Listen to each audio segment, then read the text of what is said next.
तो देखो यार 2025 आ चुका है और मुझे नहीं पता तुम लोग इन्वेस्ट कर रहे हो या नहीं कर रहे हो, लेकिन आज के दिन इन्वेस्टमेंट करना बहुत ज़रूरी है। अब देखो, इन्वेस्टमेंट सिर्फ स्टॉक मार्केट तक लिमिटेड नहीं है। इन्वेस्टमेंट लाइफ में बहुत तरीके की होती है। जैसे रियल एस्टेट हो गया। रियल एस्टेट यानी कि हम प्रॉपर्टीज़ खरीदते हैं, फ्लैट्स में डालते हैं पैसा, या ज़मीन खरीदते हैं, प्लॉट्स खरीदते हैं, ठीक है। ये एक हो गया एग्जांपल रियल एस्टेट। वैसे ही क्या होता है, गोल्ड होता है। हम सोना घर पे गहने रखते हैं और कुछ रखते हैं।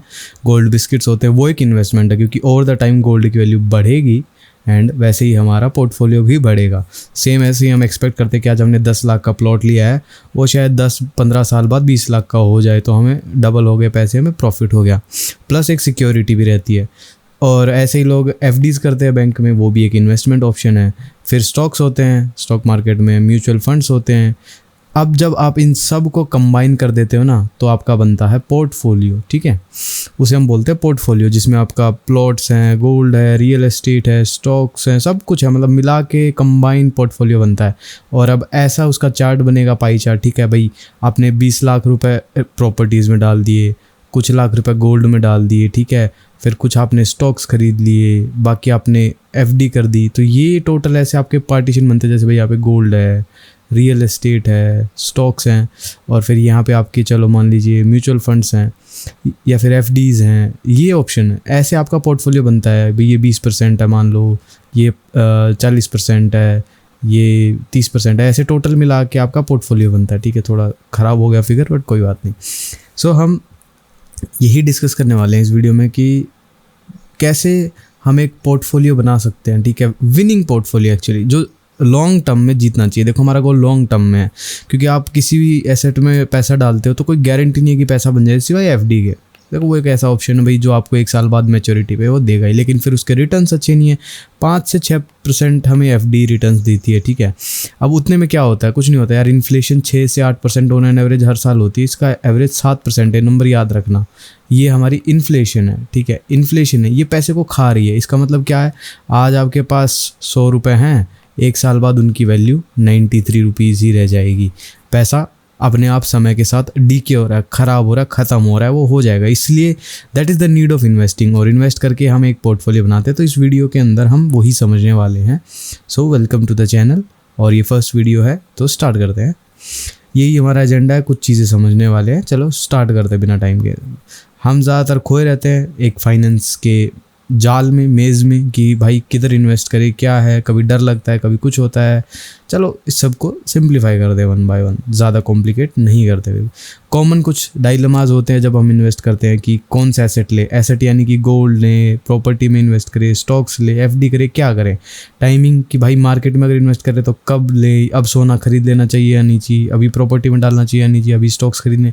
बहुत सारे क्वेश्चन होते हैं। डाइवर्सिफिकेशन यानी कि कितना हिस्सा हमारा 1 लाख रुपए मान लो, कितना किस किस में जाएगा, कि भाई यहाँ पे 10,000, यहाँ पे 50,000, यहाँ पे 20,000, यहाँ पे 30,000, ऐसे कितने पैसे किधर किधर जाएंगे, वो डाइवर्सिफिकेशन हो गया।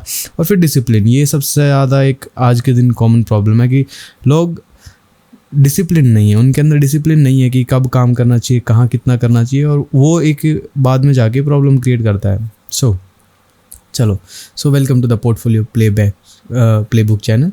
अभी चलिए आगे शुरू करते हैं सबसे पहले इस चीज़ से। हम अभी देखो, ये है एक बेसिक सा ग्राफ जो आपको सामने दिख रहा है ना। इसमें देखो, इधर साल है, 10 साल का है ये, और इधर आपके पैसे हैं, ये 10 लाख तक जा रहे हैं, ठीक है। अब ये कंपैरिजन है। कंपैरिजन किस चीज़ का है कि आप जैसे पोर्टफोलियो को डाइवर्सिफाई करोगे ना, रिस्क को, तो उसी के बारे में ये कि 60% हमने इक्विटी में डाल दिया। इक्विटी यानी कि स्टॉक्स आपके हो गए, रिलायंस, एचडीएफसी, टाटा मोटर्स, ये सब।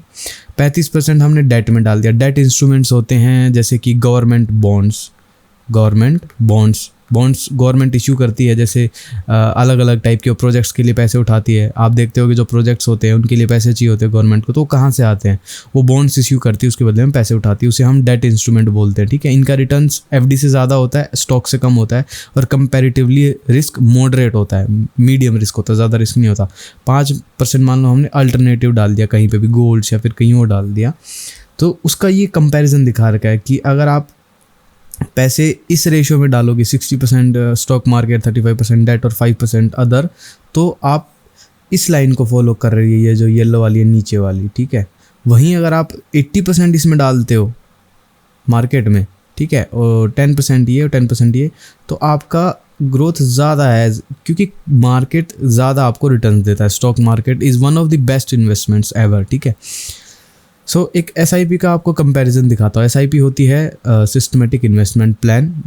अब मैं देखो बेसिक समझ के चल रहा हूँ कि आपको इतना आइडिया नहीं है, तो मैं हर एक चीज़ को क्लियर करते हुए चल रहा हूँ, इसलिए मेरी वीडियो थोड़ी लंबी और इन डेप्थ हो सकती है।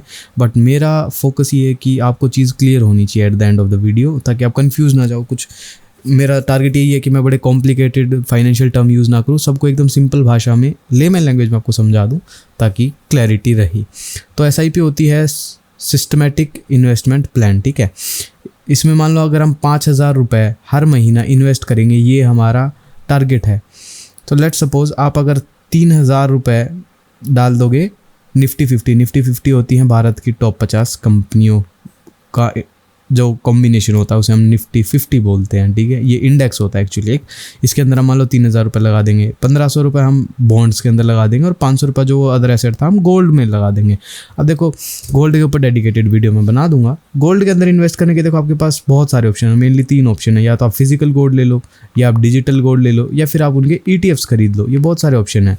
अब फिजिकल गोल्ड में आपको मेकिंग चार्जेस वो लेना पड़ता है, घर पे सोना ला के रखना पड़ेगा। डिजिटल गोल्ड में सोवरेन गोल्ड बॉन्ड्स HGB एक ऑप्शन होता है, मतलब इसके ऊपर वीडियो बना दूंगा मैं। और एक ETF है। ETF होता है जैसे आप शेयर्स खरीदते हो वैसे आप अकाउंट में ETF खरीद सकते हो, और इसमें 500 रुपये से भी आप चालू कर सकते हो। ETF 80 रुपये के आसपास फिलहाल ट्रेड कर रहा है मार्केट में। तो अगर आप 500 रुपये लगाओगे हिसाब, तो आप लाइक 5 से 6 हिस्से आराम से हर रोज़ खरीद सकते हो। हर रोज़ नहीं, सॉरी, मंथली। सो आपका गोल्ड में भी एक इन्वेस्टमेंट हो गया। अब यूँ नहीं है कि गोल्ड ऊपर बढ़ रहा है तो आप कोई अपॉर्चुनिटी मिक्स कर रहे हो, नहीं, आपके पास यहाँ पे एक एक्सपोजर मिल गया। यहाँ पे आप डेट फंड में हो, यहाँ पे आप स्टॉक मार्केट में हो। तो ये एक बैलेंस्ड है, ऑटोमेटेड है, लो मेंटेनेंस, इसमें आपको कोई सरदर्दी नहीं लेनी है, ठीक है भाई। इंडेक्स ऊपर जाएगा आपके पैसे ऊपर जाएंगे, गोल्ड ऊपर जाएगा आपके पैसे ऊपर जाएंगे, सरकार में आपने पैसे लगा दिए बॉन्ड्स खरीद के। तो ये एक बहुत बैलेंस और लो मेंटेनेंस वाला एग्जाम्पल था। ये एक पोर्टफोलियो का एग्जाम्पल दिया एक्चुअली मैंने, कि कैसे आप पोर्टफोलियो बना सकते हो। एक बहुत बेसिक, अगर आपने कुछ नहीं किया तो एटलीस्ट शुरुआत करो जिसमें आपका पैसा इन्वेस्ट हो जाए। अब देखो ये है कंपाउंडिंग की पावर। अब मैं आपको एक डिफरेंस समझाता हूँ। यहाँ पे देखो ये है 10 साल, ठीक है, ये पीरियड, और ये यहाँ पे आपके पैसे हैं। अब देखो अगर आप, अब आपको मैं इंटरेस्ट का डिफरेंस दिखाता हूँ, मतलब 1% से भी कितना बड़ा फ़र्क पड़ता है। वैसे इसकी प्रॉपर एक कैलकुलेशन में मैं आपको एक सेपरेट वीडियो में समझाऊंगा, बट यहाँ पे एक छोटा सा एग्जांपल देख लो कि अगर आपके को सिर्फ 8% रिटर्न मिलते हैं ना, तो आपका पैसा 0 से ग्रो होगा 8 लाख पे। और वहीं अगर आप 12% रिटर्न लेते हो तो आप पहुँच जाओगे 12 लाख के आसपास। ये जो 4% का फ़र्क है ना, इसने 4 लाख का फ़र्क डाल दिया। ये SIP का मैंने कंपैरिजन बताया। SIP हमारी वही 5,000 वाली चल रही है, ठीक है। इतना बड़ा फ़र्क डालता है। तो 8% आपको मतलब मान लो बॉन्ड्स में मिल जाते हैं, यूजुअली डेट फंड्स में आपको 8% के आसपास मिल जाता है, और 12% देता है हमारा इक्विटी, ठीक है, मार्केट। तो ये देखो कितना बड़ा फ़र्क है। सिर्फ 10 साल के अंदर हमारा 4 लाख का फ़र्क आ चुका है। अभी अब ये खुद देखो, ये होता है कंपाउंडिंग की पावर। और ये जितना ज़्यादा आगे जाएगा ना, तो अभी तो देखो ये सिर्फ इतना गैप है, जितना आगे जाएगा तो ये ऐसे जाएगा और ये ऐसे ही जा पाएगा। तो ये कहीं बैठा होगा मान लो 2 करोड़ पे, तो ये पहुंच जाएगा ऑलमोस्ट 20 CR या 25 CR। तो ये बहुत बड़ा डिफरेंस, आगे जाके ये यूँ जाएगा और ये यूँ ही रह जाएगा। ये बहुत बड़ा फ़र्क डालेगा आगे जाके। इसलिए कंपाउंडिंग में 1% को काउंट किया जाता है। इसलिए बड़े बड़े जिनके पास करोड़ से पोर्टफोलियो, वो 1% के लिए भी लड़ते झगड़ते हैं, क्योंकि 1% आधे % से उनका पूरा पोर्टफोलियो हिलता है भाई। वो आगे जाके समझ में आएगा आपको। ये मैंने एग्जांपल समझाया था SIP ग्रोथ का, जो पिछली स्लाइड में था, और ये पोर्टफोलियो मिक्स का कंपैरिजन मैं आपको ऑलरेडी दिखा चुका हूँ। और अभी आपको देखो एक और चीज़ दिखाता हूँ, SIP वर्सेस लमसम का कंपैरिजन बताता हूँ पोर्टफोलियो में। SIP लमसम का सिंपल सा फॉर्मूला है। अब देखो हर किसी के पास यार आज के दिन बहुत सारे पैसे नहीं हैं। हम भाई 0 से स्टार्ट करें, लेट्स सपोज 0, यानी कि हम बिल्कुल नीचे से ग्रोथ कर रहे हैं और हमारा टारगेट है धीरे धीरे ऊपर पहुंच जाना, है ना, ये हमारा टारगेट है। तो इसके लिए आपके पास क्या है, 2 ऑप्शन। अगर मान लो आप इन्वेस्ट करना चाहते हो, 2 ऑप्शन कौन से हैं? या तो आप एक साथ अपना सारा पैसा उठा के लगा दो, या फिर अभी आपके पास ये बहुत बड़ा पैसा नहीं है तो आप छोटे छोटे छोटे छोटे टुकड़े मार्केट में टाइम टू टाइम इन्वेस्ट करते रहो, ठीक है। जैसे कि 5,000 पर मंथ का एक एग्जांपल लिया है मैंने, सेव कर रहे हो आप इनिशियली। तो ये देखो 10 साल बाद हमारे 5,000 रुपये 11.6 लाख रुपए बन जाएंगे हमारे पोर्टफोलियो के हिसाब से। वहीं आज के दिन आपके पास सिर्फ 1 ही लाख रुपए है। देखो 11.6 लाख बन रहे हैं 10 सालों में, 5-5 हज़ार रुपये सेव करके। लेकिन ये इसलिए हुआ है क्योंकि हमारे पास आज पैसे नहीं है। बट ये देखो, अगर आपके पास आज पैसे हैं सिर्फ 1 लाख रुपए, वो अगर आप सारे एक साथ लगा दोगे फिर इन्वेस्टिंग छोड़ दोगे तो भी आपके पास 3,11,250 रुपये 10 साल के अंदर बन जाएंगे। 10% के एवरेज के हिसाब से हम एवरेजिंग कर रहे हैं ना, क्योंकि 8% और 12% का अगर हम एवरेज निकालें तो 10% ही आता है। तो ये एक रफ एस्टिमेट लिया है हमने। यहाँ पे SIP जो बेनिफिट है ना वो कॉस्ट एवरेजिंग से करती है। कॉस्ट एवरेजिंग मैं चलो एंड में समझाने वाला था, बट आपको यहीं आ गया तो यहीं समझा देता हूँ। अभी इसमें मैं आपको लेटर ऑन समझाने वाला था। कॉस्ट एवरेजिंग होती है यार, ये देखो, ये होती है कॉस्ट एवरेजिंग। इसमें ये देखो, ये जो मार्केट का एक ग्राफ है, लेट्स सपोज ये एक म्यूचुअल फंड का ग्राफ है, ये ऐसे जा रहा है, ठीक है। ये ऊपर नीचे होता रहता है मार्केट के हिसाब से फ्लक्चुएशन। तो अब ये जो आपको डॉट्स दिख रहे हैं ना, ये मेरी इन्वेस्टमेंट है, ठीक है। ये मेरी इन्वेस्टमेंट है इसमें, इस म्यूचुअल फंड में। तो अभी आप देख रहे हो तो क्या कर रहे हैं हम, कॉस्ट एवरेज कर रहे हैं। भाई मार्केट ऊपर था, हमने खरीदा जब ये टॉप पे था, कोई बात नहीं। लेकिन जब मार्केट नीचे आया तब भी हमने खरीदा, तब भी हमने खरीदा, ऊपर था तब भी हमने खरीदा। तो ये जो कॉस्ट है ना ओवरऑल ये ऐसे एवरेज आउट हो जाती है धीरे धीरे। जब ये ऊपर जाएगा तो ये ऐसे एवरेज आउट हो जाती है, कहने का मतलब ये है।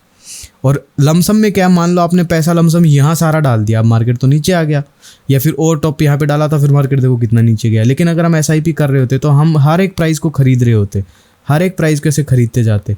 ये देखो, इसका एक और एग्जांपल है मेरे पास, ये रहा। जैसे मैं अगर आपको स्टेगनेंट दिखाऊं तो ये देखो, ये रहा।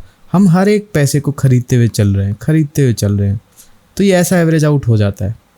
तो ये है SIP यहाँ पे इसलिए जीतती है। प्लस आज के दिन हमारे पास इतने बड़े पैसे नहीं, इतने ज़्यादा पैसे नहीं है। सो ये पोर्टफोलियो बना रहे हैं हम धीरे धीरे हमारी लाइफ में। ओके, नाउ देखो पोर्टफोलियो भी यार अब एज के हिसाब से चेंज होता है। बिकॉज यू नो, आज हम 20 साल के हैं, फिर हम 40 या 45 के हो जाएंगे, और उसके बाद हम 60-65 पे पहुंच जाएंगे। तो ये जो 3 एज ग्रुप है ना भाई, इन तीनों के भाई गोल अलग होंगे, ठीक है। इनका सब कुछ अलग होगा, इनकी एनर्जी लेवल्स अलग होंगे, इनके गोल्स होंगे, इनकी मतलब लाइफस्टाइल पैटर्न सब अलग होगा। तो इनके लिए रिस्क भी डिफरेंट होगा। अब ये जो 20 साल का बंदा है ना, देखो ये जो 20 साल का बंदा है, सॉरी 20 साल का बंदा है, ये बहुत एनर्जेटिक है, यंग है, ये रिस्क ले सकता है। ये 0 भी हो गया तो भी स्टार्ट कर सकता है, क्योंकि इसके पास कुछ ज़्यादा खोने के लिए नहीं है। इसलिए ये बंदा रिस्क सीकिंग इन्वेस्टर बनेगा। ये 70% मार्केट में डालेगा, 20% डेट और 10% गोल्ड में डालेगा। फिर आता है हम 40 की एज तक पहुंच गए धीरे धीरे, तब थोड़ा डर लगता है, तो हम मार्केट से हटा के अपना स्टेबल में पैसा डाल देते हैं। 30% स्टेबल हो जाएगा, 60% ही मार्केट में रहेगा। फिर हम और रिटायरमेंट के आसपास आ गए, 60, 55, 60, 65 की हमारी एज हो गई है, तो अब हमारे गोल्स और चेंज हो गए। अब हमें स्टेबिलिटी चाहिए, बिल्कुल शांत रहना, हमारा पैसा ज़्यादा ऊपर नीचे ना हो, तो हम 40% इसमें डाल देते हैं स्टेबल मनी, और 10% गोल्ड जो कि स्टेबल रहता है, मोस्टली नीचे नहीं जाता इतना, और 50% ही हम ग्रोथ पे फोकस करते हैं। अब ये एडजस्टमेंट कैसे हुआ, बेस्ड ऑन एज। सबसे बड़ा फैक्टर तो एज ही होता है। फिर गोल्स भी होते हैं भाई, इस एज में आपका गोल है मैक्सिमम ग्रोथ, इस एज में आपका गोल है प्रिजर्वेशन ऑफ कैपिटल, सीधी सी बात है। फिर सबका अपना अपना कंफर्ट लेवल होता है। देखो ये जो 20 साल का बच्चा है ना, इसको ज़्यादा फर्क नहीं पड़ेगा, ये ज़्यादा डरता नहीं है, ये कंफर्टेबल है ऊपर नीचे मार्केट होने से, ठीक है, कोई दिक्कत नहीं है। लेकिन ये जो बंदा बैठा है, इसका जब कैपिटल यू नीचे जाता है तो ये थोड़ा घबराता है, ये थोड़ा घबराता है। तो यहाँ पे ये घबराता है, ये कंफर्टेबल नहीं है इस एज का इंसान हो, ये नेचुरल है। सो इसलिए इन सब चीज़ों के बेस पे आपका पोर्टफोलियो भी टाइम टू टाइम चेंज होता है। ये रिस्क प्रोफाइल्स है बेसिकली, जो मैंने आपको दिखाई। सो ये चेंज होती हैं, बट ये आपको पता होगा अभी आपकी कौन सी एज है, उसके हिसाब से आप, और ये बनाना एक्चुअली ज़रूरी है। अगर आप मान लो 60 साल की और इतना बड़ा रिस्क ले रहे हो आप अकेले अपने कैपिटल पे, so that is a little dangerous, मतलब ये ज़्यादा रिस्क लोगे। 60 साल के हिसाब से आपके लिए ये बेस्ट है। रिस्क अवर्स यानी कि रिस्क हम बचा रहे हटा रहे, मॉडरेट यानी कि हम बैलेंस करके चलिए, और ये रिस्क सेकिंग। इवन यहाँ इस एज में आप मतलब 90% तक इक्विटी में जा सकते हो, 80 to 90, मतलब 90 थोड़ा ज़्यादा हो जाएगा, 80 के आसपास तक जा सकते हो, कोई दिक्कत नहीं है। अब देखो कुछ पिटफॉल्स होते हैं, इनकी कुछ गड्ढे होते हैं जिसमें आपको गिरने से बचना है। सबसे पहला चेजिंग हॉट टिप्स और मार्केट ट्रेंड। लोग कह रहे भाई ऊपर चल रहा बुल रन, पैसे डाल दो, आपने किसी से उधार लेके भी डाल दिए और मार्केट एकदम क्रैश कर गया। किसको पता भाई, मतलब ऐसा तो क्रैश नहीं होता है, बट लाइक ऐसा भी होता है। कोविड में हुआ था, लाइक ऐसे ऐसे चलते चलते गिरा था, बट मोस्टली क्या होता है, ऊपर चला नीचे आ रहा, धीरे धीरे जाके और वो नीचे चला आता है मार्केट। और अब आप फंस चुके हो इस मार्केट में, पता नहीं ये 1 साल का गैप ले लेगा इस टाइम पीरियड में पूरा रिकवर होने के लिए, और आपने लोन लेके यहाँ पे किसी से पैसा डाल दिया, वो आपका नीचे गिर गया। सो इसलिए ना तो किसी की टिप मानो कि भाई टाटा मोटर्स उठा लो, रिलायंस उठा लो, HDFC उठा लो, बहुत चल रहा है, या कोई भी XYZ स्टॉक्स के नाम लेते हैं, वो आपको फॉलो नहीं करना चाहिए, because that is not correct. किसी को नहीं पता कोई चीज़ कहाँ जाएगी, ठीक है। और वो वैसे भी इनसाइडर ट्रेडिंग होती है, इलीगल। अगर आपको कोई बता भी रहा है सेम सोर्सेज से, अगर सही सोर्सेज है तो भी ये नहीं करना चाहिए। उसके बाद मार्केट ट्रेंड्स किसी को फॉलो नहीं करना चाहिए, कि नीचे गिर रहा है बेच दो, ऊपर जा रहा है खरीद लो, ये नहीं करना चाहिए। आपका फोकस होना चाहिए लॉन्ग टर्म के ऊपर, कि मुझे एंड तक जाना, मैं लॉन्ग टर्म का खिलाड़ी हूँ, मुझे टाइम टू टाइम बस पैसे डालते जाना, मार्केट ऊपर जाए नीचे जाए, लॉन्ग टर्म में वो घूम फिर के ऊपर ही जाएगा और मेरा पैसा ग्रो हो जाएगा, ठीक है। उसके बाद ज़्यादा ट्रेडिंग वगैरह में नहीं घुसना चाहिए, उसमें ज़्यादा फीस लगती है। और आपका जो ये जो गोल है ना, ये क्लियर होना चाहिए। अगर लैक ऑफ गोल है आपके अंदर, प्लानिंग नहीं है ना, तो फिर आपके लिए बहुत बड़ी प्रॉब्लम होने वाली है, क्योंकि फिर आपके पास कोई वेल डिफाइंड पाथ नहीं है जिस पे आप चल सकते हो। आप डायरेक्शन लेस हो, तो आपको यही नहीं पता कि ये चूज़ करूँ, ये चूज़ करूँ, ये चूज़ करूँ। थोड़ी देर आप इधर जाओगे, फिर वापस घूम के इधर जाओगे, फिर वापस घूम के इधर आओगे, तो इसमें आप कहीं नहीं जा रहे हो। इससे अच्छा एक अपना वेल डिफाइंड पाथ बनाओ, उस पर धीरे धीरे चलते रहो और आपको ग्रोथ मिल जाएगी, ठीक है। ये हमारा प्लान है लॉन्ग टर्म का, ओके। अब कुछ आपके लिए टिप्स हैं जो बिगनर्स हैं, अभी स्टार्ट कर रहे हो, क्योंकि मैं बेसिक वीडियो बना रहा हूँ बिगनर के लिए। सबसे पहला है automate your SIP to maintain discipline. अब SIP को ऑटोमेट करना इज़ अ मस्ट। अब देखो, मान लो आप सोच रहे हो कि मैं हर महीने 5000 रुपीज़ सेव करने वाला हूँ। अब 1 तारीख आ गई, 2 तारीख आ गई, 3 तारीख आ गई, आपके पास पैसे पड़े हैं, ऐसे टाइम निकलता जाएगा। आप सोचोगे चल यार छोड़, इस महीने नहीं, अगले महीने करूँगा या कम करता हूँ। क्योंकि मैनुअल जब आप करते हो, मैनुअल यानी कि आप खुद जा रहे हो, स्टॉक्स खरीद रहे हो, म्यूचुअल फंड में पैसा मैनुअली डाल रहे हो, पेमेंट कर रहे हो, तो हमारे पास आता है आलस, ठीक है। हमें आलस आ जाता है, हम आलसी इंसान हैं, तो हम बहुत लेजी, हम नहीं करते हैं। इसलिए ऑटोमेट करना, ऑटोमेशन का मैं आपको भी एग्जाम्पल दिखा देता हूँ जस्ट नाउ। सी, ये स्क्रीनशॉट मैंने आपके लिए रखे हुए हैं। ये देखो, जैसे ये एक एग्जाम्पल है। अब आप इसमें देखोगे तो मेरे 2 मैंडेट्स हैं। मैंडेट्स यानी कि जो ऑटोमेटिक पैसे काटते हैं, उन्हें मैंडेट बोलते हैं। ये UPI का ऑटो पे है। मैंने एग्जाम्पल के आपको इसे दिखाया क्योंकि बहुत ईजी, आपके पास अगर फ़ोन पे भी ऐप में है तो भी आप कर सकते हो। पहले ENAC होता था, ये देखो मैंने 2024 में एक्टिवेट किया था इसे, बट और मेरे पुराने अकाउंट्स में पुराने एक्टिवेटेड हैं, कोई बात नहीं, मैं आपको एक एग्जांपल के लिए समझा रहा हूँ। 2 ऑप्शन है, ENAC और UPI ऑटो पे। ये बिल्कुल इजी है, इसमें 1 लाख तक की लिमिट मिलती है। इसमें आपको पता नहीं काफ़ी ज़्यादा मिलती है, लाइक 10 लाख या ऐसी कुछ काफ़ी हाई लिमिट है। इसके अंदर आपको बहुत ज़्यादा लिमिट मिलती है, बट ये बेसिक इनिशियल बिगनर्स के लिए बहुत ही ईजी ऑप्शन है। अपने UPI को, ऑटो पे को आप इसके अंदर सेटअप कर सकते हो। 1 लाख पर डे की लिमिट मिलती है। उसमें आपकी जो है SIP अपने आप कटती रहती है। SIP में बहुत यूज़ होता है, जैसे मैं आपको दिखाऊं तो ये देखो, फ़िलहाल मेरी 2 SIPs एक्टिवेटेड हैं। ये देखो मेरी कंट्रीब्यूशंस दिस मंथ, मैंने इस महीने 37.2 थाउजेंड रुपीज़ मार्केट में इन्वेस्ट किए। मेरी 2 एक्टिव SIP चल रही हैं। ये मेरे पोर्टफोलियो है, मतलब इन 2 म्यूचुअल फंड में फ़िलहाल इन्वेस्ट कर रहा हूँ। प्लीज़ इसे कॉपी मत करना, सिर्फ अपनी एनालिसिस के बेसिस पे ही पैसे डालना, ठीक है। ये 2 मेरे हैं, इनकी जो है मैं आपको दिखा देता हूँ। ये है SIP का फ़ायदा। मैं डेली SIP करता हूँ, तो ये देखो यहाँ से स्टार्ट किया था मैंने। ये देखो हर रोज़ मेरी SIPs मार्केट में इन्वेस्ट हो रही हैं। तो देखो मैं एवरेज आउट कर रहा हूँ मार्केट को। ऐसे ही ये तो देखो नॉर्मल लिक्विड फंड है, नहीं सॉरी लिक्विड फंड कह रहा हूँ, मल्टी एसेट वाला फंड है, इक्विटी है उसमें काफ़ी ज़्यादा। अब ये देखो, ये है डेट फंड, जो मैं आपको डेट फंड का एग्जांपल बता रहा था ना। ये देखो इसका ग्रोथ बिल्कुल स्टडी है, इसमें आपको कोई रिस्क नहीं है। देखो मैंने जहाँ पे पैसा लगाया वो हमेशा ऊपर गया, नीचे कभी नहीं आया। ये देखो ऊपर ही जा रहा है। तो ये है रिस्क अवर्जन वाला एक ऑप्शन। तो चलो ठीक है, मैंने आपको दिखा दिया। और ये चलो अभी लगे हाथ में, इसमें आपको एक चीज़ और दिखा देता हूँ जो मैंने आपके लिए स्क्रीनशॉट रखा है। अब देखो यार, कंपाउंडिंग और पेशेंस और इन्वेस्टिंग की आपको एक पावर दिखाता हूँ, एक बिल्कुल सिंपल छोटे से एग्जांपल से। ये मेरे पोर्टफोलियो में से मैंने एक स्क्रीनशॉट निकाला है। ये मेरे दूसरा मतलब पुराने वाला है। ये देखो डेट पे ध्यान दो, क्या है 18 अक्टूबर 2021। आज कितनी तारीख है भाई? आज है 9 मई 2025, ठीक है। इस तारीख पे फोकस करो। ये है 18 अक्टूबर 2021। लगभग अभी 5 साल हो जाएंगे। देखो 1300 डेज, इतने दिन हो गए, 4.3 ईयर समथिंग हो गए हैं, 4.3 ईयर्स के आसपास हो गए। अमाउंट पे ध्यान दो, कितना है, 1000 रुपीज़ ओनली। 1000 रुपये पे 596 रुपीज़ मिले हुए। पता है कितना रिटर्न है? 59.6% का रिटर्न है। ठीक है, अब ऊपर आ जाओ। अब यहाँ देखो, ये है मैजिक, ये है 10 जून 2022। इससे भी लेट इन्वेस्टमेंट की हुई है मेरी। ये सिर्फ 1064 दिन हुए इन्वेस्टमेंट किए हुए। कितने थी? 1000 रुपये इन्वेस्ट किए, कितने मिले? सॉरी, 10,000 रुपये इन्वेस्ट किए हुए, कितने मिले? 8,257 रुपये। पता है कितना रिटर्न है? 82.5% का रिटर्न है ये 3 साल के अंदर। 82.5% का रिटर्न, मतलब अगर आपने 10 लाख रुपए डाले तो आपको 8,20,000 का रिटर्न मिल चुका है। 82% का रिटर्न। कुछ समय रुक जाओ, मेरे पैसे यहाँ पे डबल ही हो जाएंगे। ठीक है, ये देखो 82% का रिटर्न, 80% का रिटर्न नॉर्मली मिल रहा है। देखो 1000 रुपये पे 800 रुपये। ये देखो, ये जून जुलाई के आसपास की ही पेमेंट से सारी। ये देखो 1000 रुपये पे 82.5% रिटर्न। ये मैंने आपको दिखाया है पावर, इसलिए बोलता हूँ मैं आपको इन्वेस्ट करो। अब देखो, सबकी अपनी चॉइसेस हैं यार इन्वेस्टमेंट में। ठीक है, मैं पर्सनली, मेरे को बहुत पसंद है स्टॉक मार्केट, क्योंकि सबके अपने अपने गोल्स हैं, तो इसलिए मैं उसमें इन्वेस्ट करता हूँ। बाकी सबकी अपनी चॉइसेस हैं, आपको जो अच्छा लगे आप उसमें कर सकते हो। और इसके SIP के लिए आप ग्रो यूज़ कर सकते हो, ज़ीरोधा यूज़ कर सकते हो, जो आपका मन करे। मैं तो पर्सनल लेवल पे यही 2 यूज़ करता हूँ, तो मैं आपको इन्हीं के बारे में बता सकता हूँ। इन्हीं का एक्सपीरियंस है, ये ठीक है, ऐप है, कोई स्पॉन्सर नहीं है मेरी तरफ से। और बाकी पोर्टफोलियो का आप मैनुअली ट्रैक करो तो बेटर है, और रिसर्च कर सकते हो अपनी। बहुत सारी एप्लीकेशन हैं, इन्हीं ऐप के अंदर भी आप कर सकते हो। उसके बाद ये कुछ और इंस्ट्रूमेंट है जिनमें आप इन्वेस्ट करते हो, जिनमें यूजुअली लोग करते हैं टैक्स सेविंग पर्पज़ से।